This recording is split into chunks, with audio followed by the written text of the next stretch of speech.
पाकिस्तान, दोनों के टारगेट पर अकेला हिंदुस्तान। सबसे बड़ी वजह ये पाकिस्तान की लेटेस्ट मिसाइल है, नाम है बाबर 3। इस मिसाइल को अंडर वाटर मोबाइल प्लेटफॉर्म से समंदर में फायर किया गया, जहां से इसने करीब 450 किलोमीटर दूर इस टारगेट को हिट किया। रेडियो पाकिस्तान के हवाले से खबर है कि पाकिस्तान ने बाबर 3 नाम की मिसाइल का सफल परीक्षण कर लिया है। नाम से ही जाहिर है कि ये मिसाइल का सफल परीक्षण भारत के खिलाफ किया गया है। इससे पहले पाकिस्तान बाबर 1 और बाबर 2 का भी सफल परीक्षण कर चुका है और बाबर 3 इसी का अपडेटेड वर्जन है। वैसे तो ये क्रूज मिसाइल है जिसको जमीन से फायर किया जा सकता है, लेकिन पाकिस्तान का दावा है कि इसे सबमरीन से या फिर किसी बड़े जहाजों से भी, जंगी जहाजों से भी फायर किया जा सकता है। ये कहने की जरूरत नहीं कि पाकिस्तान के इस मिसाइल के निशाने पर कौन है, पर ये भी जान लीजिए कि पाकिस्तान को बाबर की कब्र पर आंसू बहाना पड़ेगा। कैसे, ये बताने से पहले ये जान लीजिए कि बाबर 3 पर इतना क्यों इतरा रहा है पाकिस्तान। बाबर 3 मिसाइल की रेंज 450 किलोमीटर है। ये एडवांस गाइडेंस और नेविगेशन सिस्टम से लैस है। इसकी वजह से ये मिसाइल रडार की पकड़ में नहीं आती और पानी के सतह के कुछ ही ऊपर से अपने टारगेट तक पहुंच सकती है। जिस तरह से, जिस पेस से, जिस गति से Hindustan missile technology, missile warfare के क्षेत्र में बहुत ही तीव्र गति से आगे बढ़ रहा है, वो पाकिस्तान को स्लीपलेस नाइट्स दे रहा है। तो पाकिस्तान इस चिंता को थोड़ा कम करने के लिए उसने ये बाबर 3 जो सबमरीन लॉन्च क्रूज मिसाइल है वो लॉन्च किया है। इसे खास तौर से भारत के खिलाफ इस्तेमाल करने के लिए तैयार किया गया है। भारत से सटी पाकिस्तान की सीमा से फायर करने पर यह मिसाइल पंजाब, राजस्थान, गुजरात और जम्मू कश्मीर जैसे राज्यों को अपने निशाने पर ले सकती है।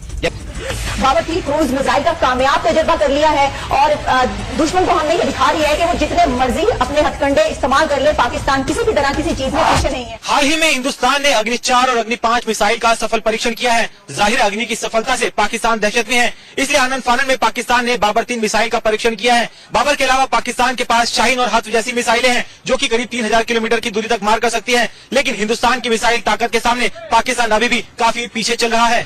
ये पाकिस्तान की मिसाइल ताकत की 3 तस्वीरें हैं। पहली तस्वीर बाबर 3 की है जिसकी टेस्टिंग हुई है। दूसरी तस्वीर है शाहीन की जिसके बारे में दावा है कि ये करीब 2500 किलोमीटर तक पार कर सकती है और तीसरी तस्वीर उस तैमूर मिसाइल की है जो फिलहाल पाइपलाइन में है। अब सवाल है कि पाकिस्तान के इन मिसाइलों से निपटने के लिए भारत की तैयारी कैसी है। बाबर 3 को लॉन्च करके पाकिस्तान जो खुशी का इजहार कर रहा है उसमें कोई ज्यादा दम नहीं है और इसमें हिंदुस्तान को बहुत चिंतित होने की जरूरत नहीं है। पाकिस्तान का इस थ्रेट अप्रिशिएशन को हिंदुस्तान की फौज ने ऑलरेडी अप्रिशिएशन कर रखा है और उसको काउंटर करने की हिंदुस्तान की फौज को पूरी क्षमता है। अरे ब्रह्मास्त्र को आसमान में ही खाक कर सकती है।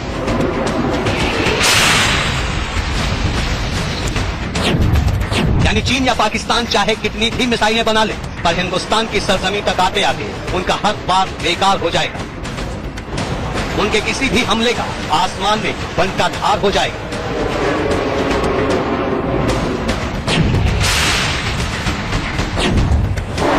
अब समझिए क्या है हिंदुस्तान का ऑपरेशन नाश।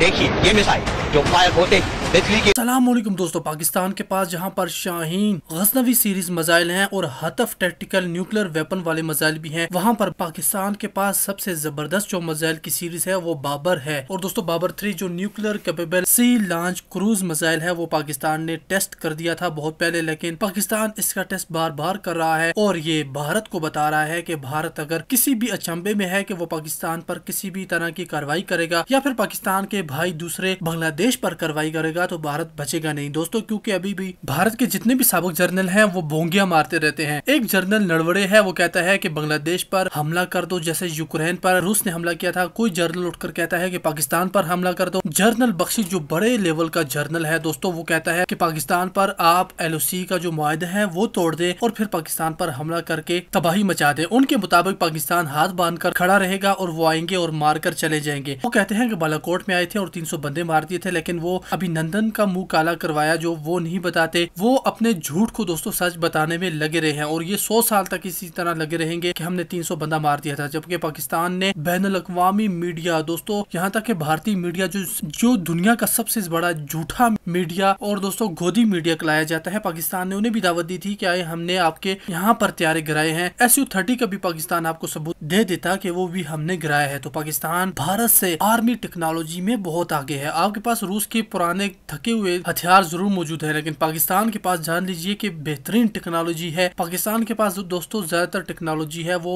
अमेरिकन है। यहाँ तक कि पाकिस्तान ने जो joint fighter jet JF-17 thunder बनाया था उसमें भी पाकिस्तान ने बैनुल अक़वामी यूनिवर्सल सॉफ्टवेयर चाइनीज सॉफ्टवेयर की जगह इस्तेमाल किया था। पाकिस्तान चाहता था कि वो यूरोपीय और अमेरिकन टेक्नोलॉजी का इस्तेमाल करे, ताकि दोस्तों क्योंकि ये टेक्नोलॉजी इसके मुकाबले की टेक्नोलॉजी दुनिया में नहीं है। अमेरिका के पास जो टेक्नोलॉजी होती है दोस्तों इसमें कोई शक नहीं कि वो सबसे दुनिया में बेहतरीन होती है, क्योंकि वो एक ट्रायल से गुजरती है और बहुत ज्यादा जदीद रिसर्च की मदद से बनाई जाती है। इस तरह पाकिस्तान ने भी हमेशा उस पर एतबार किया है। और अब भारत क्या कर रहा है? भारत कह रहा है कि अगर अमेरिका पाकिस्तान को हथियार न दे और उसके बदले हमें हथियार भेज दे तो हम रूस को छोड़ने के लिए तैयार हैं, यानी रूस से खुदा हाफिज करके हम सारे के सारे हथियार अमेरिका से ही खरीदेंगे, क्योंकि मेजर घोरवारिया के मुताबिक भी अमेरिकन हथियार और यूरोपियन जो हथियार हैं उनके मद्दे मुकाबल कोई भी नहीं है। और अब जो $17 बिलियन भारतीय आर्मी को दिए गए हैं, भारतीय आर्मी ने ये सफाक कह दिया है कि हमें रूसी कचरा नहीं चाहिए, लेके आना है तो अमेरिका से या फिर यूरोप में भी उन्होंने बताया कि फ्रांस, जर्मनी से और फिर दोस्तों यूनाइटेड किंगडम से हमें हथियार चाहिए। इनके अलावा हमें कोई भी कचरा नहीं चाहिए। रूसी हथियारों को उन्होंने बिल्कुल ये कह दिया है कि ये बेकार है, क्योंकि पाकिस्तान के एक आम सा जो JF-17 थंडर ब्लॉक 1 है उसने जाकर Su-30 को गिरा दिया था। दोस्तों अगर खुद सोच लीजिए कि ब्लॉक 2 आ जाए, फिर ब्लॉक 3 आ जाए जो जबरदस्त और जदीद तरीन टेक्नोलॉजी का हामिल है,